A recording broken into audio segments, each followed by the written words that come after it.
सांगली, मिरज आणि कुपवाड महानगरपालिका क्षेत्रामध्ये राबवण्यात येणाऱ्या महत्त्वाकांक्षी MRDP प्रकल्पासाठी आज विशेष महासभा झाली.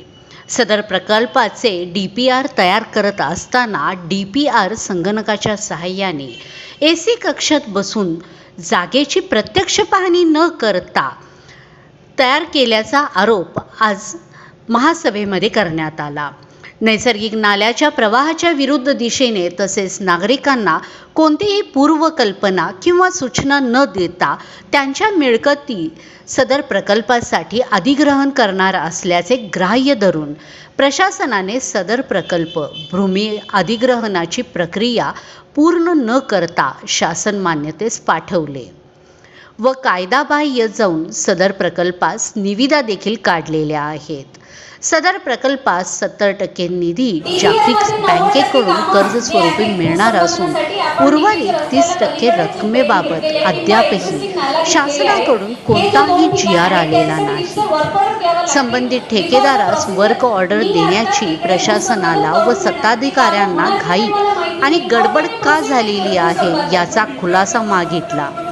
मात्र याबाबत काँग्रेस पक्षाच्या वतीने ॲडव्होकेट बिल्किस बुजुर्ग यांनी सभागृहामध्ये वरील मुद्दे ठामपणे मांडून सर्व कायदेशीर बाबी पूर्ण केल्याशिवाय सदर प्रकल्प सुरू केल्यास व नागरिकांवर अन्याय झाल्यास न्यायालयात दाद मागणार असल्याच्या यावेळी जोरदार सूचना महापालिका प्रशासनाला केलेल्या आहेत.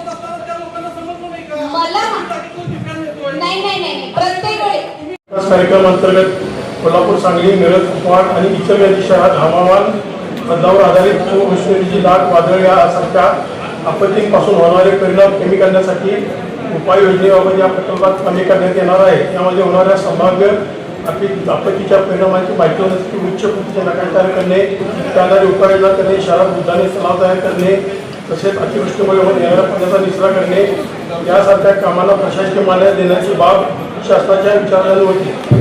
शासन निर्णय कोल्हापूर, इतर वेळी तसेच सांगली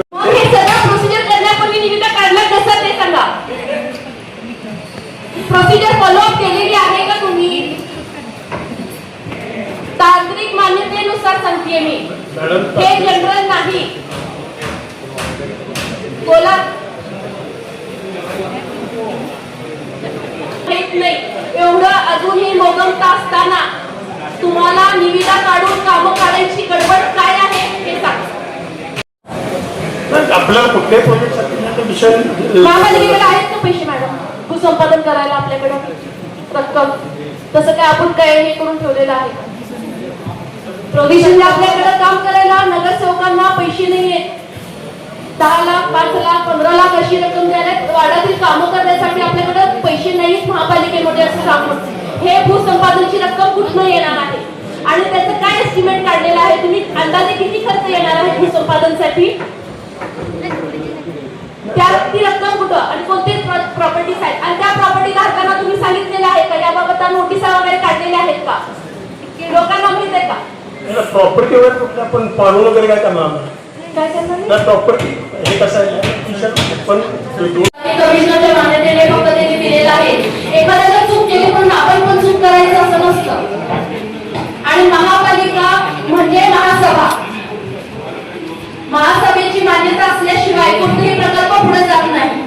महापालिकेच्या वतीने सिग्नेचर करायचा अधिकार हे कमिशनर मॅडम आपल्याला आहे, आम्ही मान्य करतो. पण महापालिका म्हणजे ही महासभाच असणार आहे. महापालिका म्हणजे दुसरे कोणतेही याच्यामध्ये येऊ शकत नाही. महापालिका म्हणजे महासभा, त्यामुळे महासभेची मान्यता असते. कोल्हापूरनं चुकी केली, इचलकरंजीनं चुकी केली म्हणून सांगलीनं चुकी करायचं असं होणार नाही आणि हे सांगली चूक करणार नाही. जनरल प्रत्येक कुठल्याही केस बघितल्यामध्ये चांगल्या कंडिशन घातल्याचा सी ऑफिस मार्फत मग ते फॉलो करायचं नाही असं आहे फॉलोचा विषय नाही.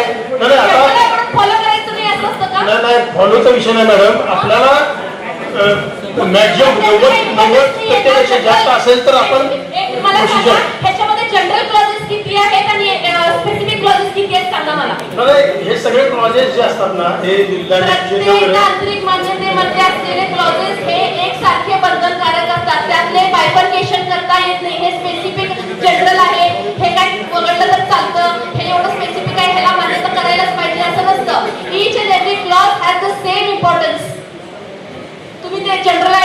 कोण त्याला काही इम्पॉर्टन्स द्यायची नाही असं नाहीये.